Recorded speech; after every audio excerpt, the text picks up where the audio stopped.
Et nous revoilà youtubeurs, donc on va continuer notre vidéo sur le tuto sur le Zerg. Oui. Alors, qu'est-ce qui s'est passé entre temps? Bah rien de spécial, donc des bâtiments qui se sont terminés. J'ai fait la recherche fouisseuse pour vous montrer sur le cafard. Donc voilà, on a notre cafard. Ah ouais. On a... Hop, 2 secondes. Hein. On prend notre cafard, on le fait enfouir. Hop là, il devient invisible pour l'ennemi, bon sauf si bien sûr il a des capacités de détection. Et là, hop, petite faculté, il peut se déplacer. Et même quand il n'est pas sur du mucus, hein, donc ça c'est assez intéressant.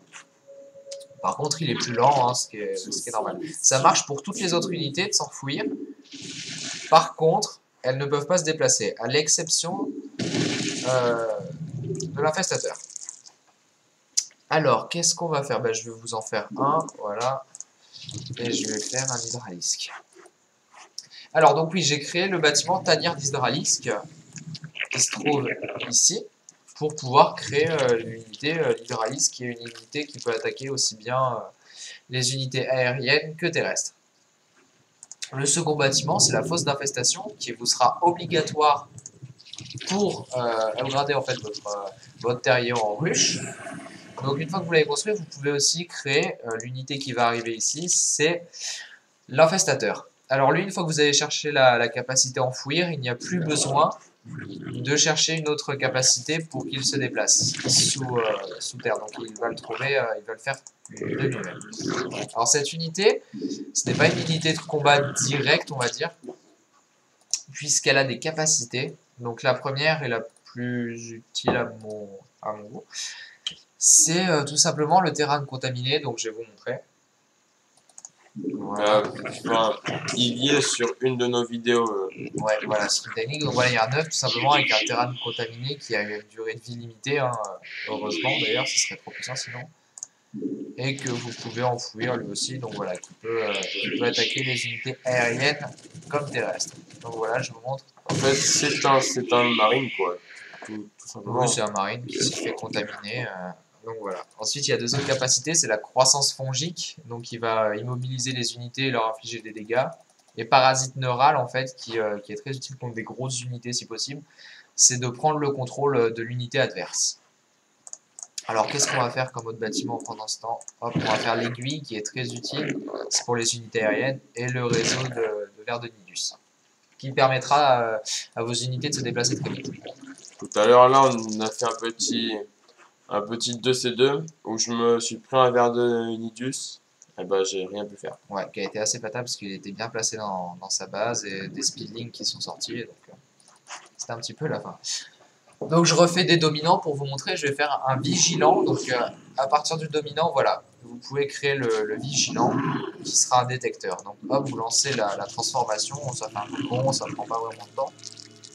Et ça va vous sortir un vigilant. Alors, maintenant capacité du dominant, puisque vous avez recherché, vous avez transformé votre couveuse en terrier puis en ruche, ça va être donc soit de devenir un vigilant, soit de générer du mucus. Donc on va faire générer du mucus, c'est tout simplement lorsque vous allez, je ne sais pas, hein, chez l'adversaire, vous faites comme vous voulez, vous placez votre dominant et il va générer du mucus. Alors par contre, ce qu'il faut savoir, c'est que lorsque je vais vous montrer, vous enlevez votre dominant, vous arrêtez la création de mucus, et ben il va disparaître petit à petit. Donc là, je l'arrête, je m'en vais et vous voyez que le mucus disparaît. Alors, le bâtiment qui vient de se finir, c'est l'aiguille. Avec cette aiguille, pardon, vous pouvez créer les unités mutalisques. Donc, on va créer une mutalisque. Voilà. Et un corrupteur. Donc, on va faire la recherche. Alors, de quoi je n'ai pas parlé? L'hydralisque, j'ai expliqué. Oui, on peut l'upgrader, on peut lui ajouter plus 1 de portée, donc avec l'aiguillon fuselé que vous pouvez rechercher tout simplement à la tanière d'hydralisque.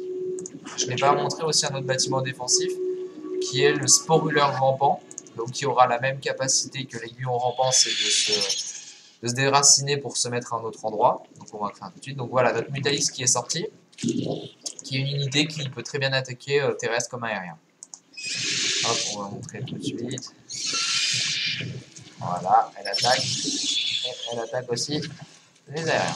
Alors la petite faculté de la Vitalis, c'est que lorsqu'elle va toucher une unité adverse, elle va toucher aussi quelques unités autour d'elle. Tout simplement son attaque se propage, on va dire.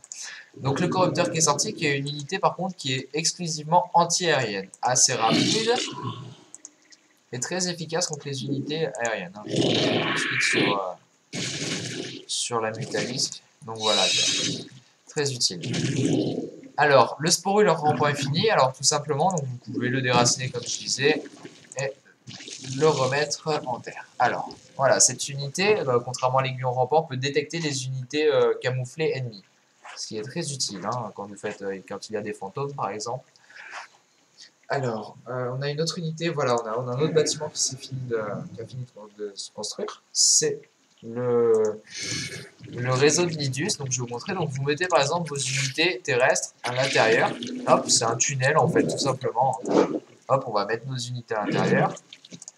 Et imaginons que j'aille attaquer Kaisor. Je vais tout simplement aller prendre, enfin voir l'observer, et je vais pouvoir développer un ver et l'attaquer directement. Alors voilà, on va pas aller plus loin. Voilà, il faut que j'ai de la visibilité quand même. Hein. Je sélectionne mon réseau de Nidus. Je regarde, bon bah, on attaque. Je regarde, je vais appeler un ver de Nidus. Hop, voilà, il va sortir, il faut quelques secondes, il ne faut pas qu'il se fasse détruire entre temps, hein, parce que c'est assez fragile quand même, comme bâtiment. Tu peux arrêter d'attaquer mes vers. Ouais, je vais arrêter de les attaquer. Merci. Mais de rien, je te laisse récolter, oula, t'es riche toi en plus. Ouais. Donc voilà, notre ver qui est sorti, on fait débarquer tout simplement les unités. Voilà, et ils vont se faire un plaisir d'attaquer. Montre le Marines. Le Marines, ouais, hop, je vais le sortir tout de suite. Je vais sortir l'infestateur, on le met sous terre, imaginons qu'on ne pas qu'il nous voit. Et on fait sortir, on appuie sur T, c'est plus pratique, et on va faire des cocons. Voilà, de terrane. Contaminé. Hein. Voilà. Et en plus, ils sont franchement plutôt efficaces. Donc voilà. Alors, qu'est-ce que j'ai oublié de vous dire? Je pense que j'ai oublié, oui, de vous parler de la tumeur muqueuse qui pouvait générer une autre tumeur muqueuse au début. Hein. Donc voilà, hop, vous cliquez, vous mettez sur du mucus et elle va générer, elle aussi, à nouveau, du mucus. Alors, j'ai fait évoluer en ruche, je vais pouvoir vous montrer le dernier des bâtiments, la caverne d'Ultralisque. Donc on va mettre tout ça en construction. Ah oui, quand vous appelez un ver aussi, il crée du mucus autour, hein, ce qui est plutôt pratique. Qu'est-ce que j'ai oublié? Je crois que c'est tout. Je crois que ce sera tout. Si. Votre aiguille, vous pouvez la faire évoluer en grande aiguille, ce qui vous permettra de débloquer l'unité Seigneur Vermine. Il se fait à partir du corrupteur en fait. C'est un petit peu comme le Zergling qui devient un chancre. Là, ce sera le corrupteur qui deviendra un Seigneur Vermine. Alors, on attend un petit peu. J'ai les deux bâtiments, on va dire, en construction. La caverne d'Ultralisque qui va se terminer. Alors, l'Ultralisque, qu'est-ce que c'est? On va dire que c'est l'unité d'assaut, l'unité lourde de siège. Enfin, pas lourde, oui, très lourde. Voilà, des Zerg. Alors, on va en sortir deux par exemple. Alors, ça met un petit peu de temps à se construire par contre. À la fin de ce tuto, on vous fera un petit récapitulatif vite fait quand même. Pour voir un petit peu les points importants en fait, chez les Zerglings. Parce que c'est vrai que ça doit pas être très simple à... Très compréhensible. Bah, encore une fois, si on fait ce tuto, c'est pas pour faire les malins ou quoi que ce soit, c'est juste histoire de vous montrer, vraiment pour ceux qui débutent, pour ceux qui connaissent pas trop, qui hésitent à jouer par exemple avec le Zerg, c'est pour découvrir toutes les capacités et tout ce que peut faire, le Zerg. Donc voilà, ça y est, nos Ultralisques sortent. Enfin, ils sortent, j'aimerais bien, voilà, j'ai un petit bug, je suis désolé. Donc voilà, c'est vraiment l'unité de combat lourde qui peut attaquer que les unités terrestres, je précise. Et niveau armure, elle est plutôt pas mal. Voilà, niveau armure, en fait, elle va pouvoir monter à 5 points d'armure, contrairement à toutes les unités du jeu qui peuvent seulement monter à 3 points. Car vous pouvez chercher dans la caverne d'Ultralisque l'évolution armure chitineuse, on va dire ça comme ça, je pense que ça se prononce comme ça. Donc il donne plus de points d'armure aux Ultralisques, plus les 3 points que vous aurez par exemple recherché dans la chambre d'évolution. Donc elle aura 5 points à la fin. Et c'est pas parce qu'elle est énorme que vous pouvez pas l'enfouir, hein. vous pouvez hop, très bien. Par contre, elle se déplacera pas. Voilà, et la dernière unité, ça sera donc, comme je vous ai dit, le Seigneur Vermine. Le Seigneur Vermine? Oui, le Seigneur Vermine, je pense. Donc voilà, vous prenez votre corrupteur, vous le faites transformer, et ça va devenir un Seigneur Vermine qui ne pourra attaquer, par contre, lui, contrairement au corrupteur, que les unités terrestres. Mais c'est assez efficace parce qu'il a une bonne portée, donc par exemple, contre les tourelles, lance-missiles, etc., elles pourront pas vous serez trop éloigné pour qu'elles puissent vous toucher, et vous pourrez les détruire. Alors je vais vous montrer. C'est une unité par contre très lente et donc très vulnérable face aux unités antiaériennes. Voilà, on va faire attaquer par exemple le bâtiment. Voilà, elle lance ses vermines tout simplement. Ils vont au sol frapper. Alors pour qu'elle soit plus puissante, là c'est le Seigneur Vermine, pour qu'elle soit plus puissant, ne recherchez pas, enfin ne recherchez pas. Si vous allez chercher les améliorations à grande aiguille, ça va améliorer les points pour les unités aériennes, mais lui, vu que les unités qui attaquent, ce sont les vermines, ce sont les unités au sol, il faut rechercher dans la chambre d'évolution. Voilà. Et donc je pense qu'on a fait le tour un petit peu, oui, donc j'ai pas montré, je crois, pour le dominant, les capacités que j'ai cherchées. C'était carapace pneumatique pour qu'il aille plus vite, qu'il gagne de la vitesse, sinon c'est vrai que c'est une unité qui va très lentement. Et la seconde, c'est, que je dise pas de bêtises, poche ventrale, voilà, qui permet de déplacer des unités, hein, de se servir comme un multivac par exemple. Donc voilà. Alors par contre, voilà, ce que j'ai oublié de préciser dès le début du jeu, c'est que les ergs, lorsqu'ils sont attaqués, ils récupèrent automatiquement des points de vie. Alors c'est tout doux, mais ils récupèrent des points de vie. Et les bâtiments, c'est pareil, quand ils sont sur du creep, si vous les attaquez, je vais vous montrer ça, donc voilà, on va lui enlever quelques points de vie. Il va récupérer, vous le voyez, tout doucement, ses points de vie. Voilà, 650, il va monter au fur et à mesure. Donc voilà. Et je pense qu'on a fait le tour, ça y est, là c'est fini. N'hésitez pas si on a oublié quelque chose de nous le mettre en commentaire. Donc, petit récapitulatif.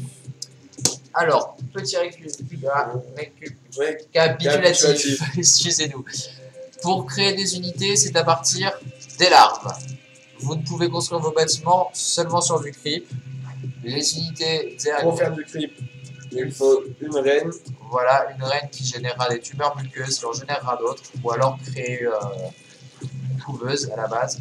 Les Dzerg récupèrent automatiquement leurs points de vie. Pour construire un bâtiment, ça sacrifie une de vos unités. Et je pense qu'on a fait le point des choses les plus importantes et essentielles chez le Dzerg. Chez le Dzerg, voilà. Ouais. Donc voilà, merci de nous avoir suivis. N'hésitez pas à commenter, à vous abonner à la chaîne, ça nous fait vraiment plaisir. Ouais. Et puis bah, à la prochaine pour commenter, liker, abonner. Tout ce que vous voulez, hein. Même si vous n'êtes pas content, vous nous le dites sur les vidéos, ça ne nous gêne pas du tout. Non, bah, au contraire. Hein. Nous voilà, on aime bien savoir. Et donc voilà, merci. Allez, ciao les youtubeurs. Allez, ciao les youtubeurs.